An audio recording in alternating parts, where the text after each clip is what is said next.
In yesterday's game against the Minnesota Vikings, the Philadelphia Eagles offensive line absolutely crushed it. They kept the quarterback clean, they opened up massive lanes, and generally speaking, they pretty much dominated the entire game. And it was plays like this one here. If you guys watched the right guard on this one, Cam Jurgens, first-year starter, second year in the league, you're going to see him do a really nice job. He's going to realize that the linebacker is not actually coming, and he's going to double team on Kelce. And to me, when you watch this in slow motion, you really recognize what he recognizes. 58's going to simulate the pressure as soon as the ball is snapped. And instead of 58 coming, he drops off, and it's the opposite linebacker that's going to come. And Jurgens is going to double with Kelce and put this nose here into the ground. And he's going to jump on top of him. He's going to let him know that this is what you should expect the rest of this game. And to me, it's plays like this that really stick out. I'm very fired up to get into the Eagles offensive line tape. Let's jump right into it. Check this play out. The quarterback's going to get sacked on this one, but I want you guys to watch the tight end here first. Then we'll talk about the sack. Tight end does a great job absolutely crushing the defensive lineman there. Just a really, really nice job. But let's talk about the sack a little bit. This one's an interesting play because technically the sack is credited to the left guard Landon Dickerson, but I don't think Dickerson does a bad job on this. In fact, I think Dickerson does a really nice job initially, right? He does a really nice job, but the defense just ended up bringing 6 guys. And when you bring 6 guys, it's very hard for the quarterback to be able to climb and step up. So sometimes you want to kind of roll out and get out of the pocket. And within this one, you can see the quarterback basically steps up into Landon Dickerson's responsibility, right? The defensive end there. Daniel Hunter's going to end up getting the sack. But to me, he does a nice job. If the quarterback did not get this pressure here as he kind of does, if the pocket was a clean pocket, you would say this is a winning rep.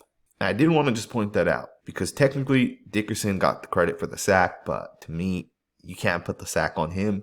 Not a big deal. I wanted to point out the block by the tight end. Wanted to just kind of state that as well. Let's get into the next rep. Watch Lane Johnson on this one. Watch how fast he explodes out of his stance. To me, this is super, super special. And you can see it when it's slowing down. The guy is so freaking explosive. And to me, the way he explodes out of his stance is unique as hell. And you can just see it. If you guys really slow this down frame by frame, you can actually see that Lane Johnson gets out of his stance before the ball is snapped. You can see Lane Johnson picks up that back foot and is going before the ball is even snapped. And to me, that's just beautiful. It does not get better than that. And it's part of why Lane Johnson rarely ever gives up sacks. Because if you can hit your landmark and get to a spot before the defensive end can get there, you're going to win a lot of the time. You're going to win a lot of these reps. And that's exactly what happens on a ton of plays, including this one. Just a really, really nice job keeping the quarterback clean. Just like that, you pick up 5 yards. Check this out. Watch the down block here by the tight end and right tackle. They're going to absolutely crush this defensive lineman. To me, this is what I like to watch on tape. This is absolutely what I like to watch.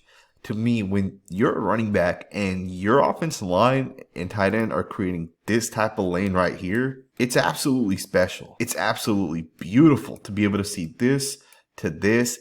Plus, you got a couple of guys that may be able to lead block for you. It does not get better than that. And this play right here pops for 17 yards. It's a great job by both Dallas Goedert and Lane Johnson. Check this play out. You have a zone run to the inside here. Watch the left guard take this linebacker here, block him, and take him out of there. I love the fact that Dickerson understands the blocking angles.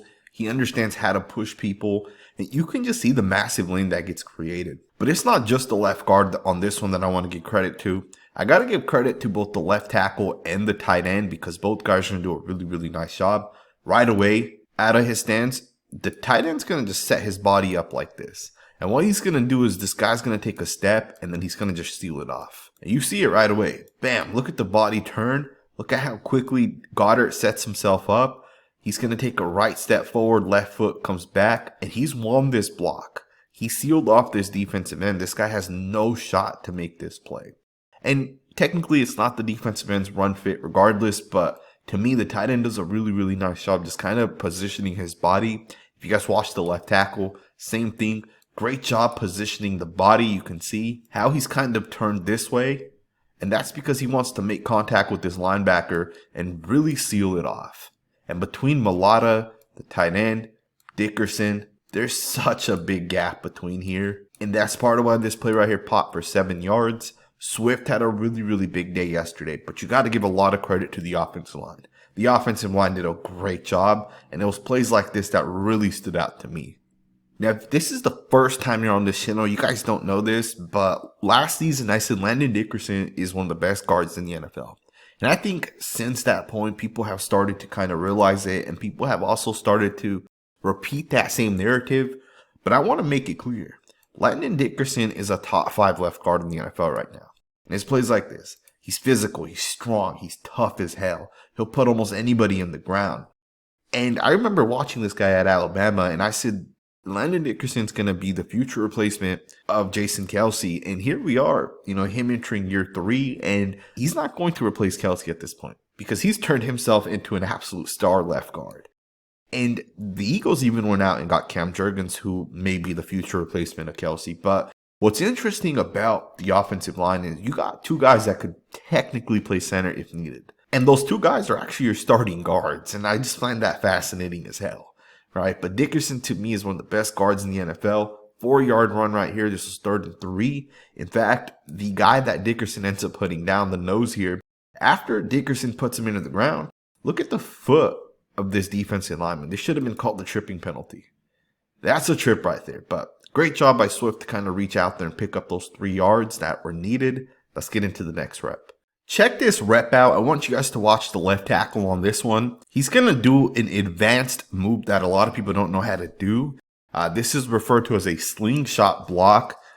And it's just a really, really nice shot. Now, this play picks up 7 yards. And it would not pick up the 7 yards if it was not for the left tackle on this one. Because of the fact that Mailata is able to slingshot number 91, the fact that he's able to pull him, you see the cutback lane develop from this point. And the running back is able to hit it into one of these 2 gaps because of what Mailata does within this play. You see the cutback lane really, really develop. And that's just a really, really nice job by a really, really good left tackle. Now, what a slingshot block is, if you guys don't know this, it's a block when a guy's slanting hard towards the gap that you're supposed to try to reach on. So in this instance, as this defensive player is slanting into that gap, Mailata's going to get the right hand on the front shoulder pad, and he's going to pull this guy. And then with the left hand, he's going to push him upwards. He's going to turn his body. And as he turns his body, he's going to get to the backside of this guy. And just like that, you've cut him off and you've won your block.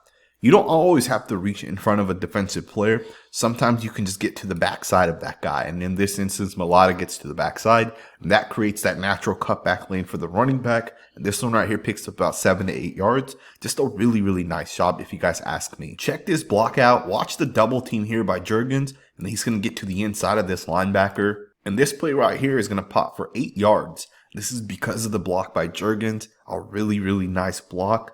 One of the interesting things with the Eagles is they run a lot of inside zone. And teams that are zone heavy generally run outside zone. But the Eagles are different in the aspect that they run more inside than they do outside. And it's honestly because of the fact that there's guys like Jurgens and Dickerson and Johnson and Mailata and Kelce who can double and climb, who can, overtake a guy. Maybe it's a slingshot block. Maybe it's something else. But this stuff right here is truly unique. Just a really nice job by the right guard to be able to double, climb. Kelce's able to overtake his guy. Just a really, really nice job. Alrighty, guys, let's go ahead and get into the big 43-yard run by DeAndre Swift. Just a really, really nice job by the running back, by the offensive line. Even some of the receivers on this one do a pretty nice job with the blocks downfield. Now, Swift gets down all the way to about the 3 to 4 yard line. But to me, the blocking here is beautiful, especially here by the left tackle. In my opinion, Jordan Mailata actually looks better this year than he did last year. And it doesn't surprise me because generally speaking, with tackles who weren't as good coming out of college or in their first year or so in the league, and they're really guys that need to continue to develop, usually it's like year 4 and 5 when they really start to get comfortable. And with Mailata, you can tell his tape this year looks better than his tape last year. In the first 2 weeks, watching every single one of these snaps, the guy visibly looks better. And yesterday, he actually had one of the highest Pro Football Focus grades ever given out to an offensive lineman, 96.9. And I definitely see why he got that grade. You see him do a really nice job on this one. He's going to get the left hand on number 94. That's going to allow Goedert to overtake that block. And then he's going to climb up to number 44, and he's going to clamp on to number 44. And the block here and the block here ultimately allows Swift to get up into that third level. And then Swift does a really nice job seeing the block by A.J. Brown here, and he's going to then make that really nice cut. And that defender's just not going to be able to get there. So it's a good job by Brown. It's a good job by Smith as well with his block on number 7. And you can see that Swift has to give a lot of credit to the offensive line, to the blockers downfield on this one. Although he makes one really nice cut. And I do think that the Eagles should just feature Swift. Just give him as many carries as possible, because the way the offensive line blocks is one thing, but the way Swift is able to cut and turn is a whole different aspect of it. And yesterday we kind of saw it. When you give him the carries, he'll put up 170 yards, right? Very good running back behind a very good offensive line. And I want to give some credit to the left guard here as well. And just generally speaking to these 4 guys, because within the play, they also do what their responsibility kind of is within the play, right? Just a really nice overall job by the O-line, the blockers, the running back. Just like that, you pick up 43 yards. Alrighty guys, just to wrap the video up, we're going to analyze the final play here. Great job by Swift. This is his 1 touchdown that he does have. He puts a really nice move on the safety here, Harrison Smith. One of the better safeties over the last decade. Obviously, he's probably not that anymore, but still a really nice job by Swift. And I love the fact that the Eagles made it a point to have him get his touchdown. A couple of times he got down close, and I believe Jalen Hurts may have sneaked it in twice. And then a different time, I believe he threw it. But Swift deserved the touchdown here, right? And he got the touchdown, and I'm glad that the Eagles made it a point to get him that touchdown. But just generally speaking about the offensive line, everybody knows it's one of the best offensive lines in the NFL, if not the best. From a coaching standpoint, from an individualized perspective as well. Top 5 left tackle, top 5 left guard, best center in the NFL. A right guard who I think by the end of this year should be considered top 5 to 10. And of course, one of the best right tackles in the league. Just overall, the offensive line crushed it yesterday.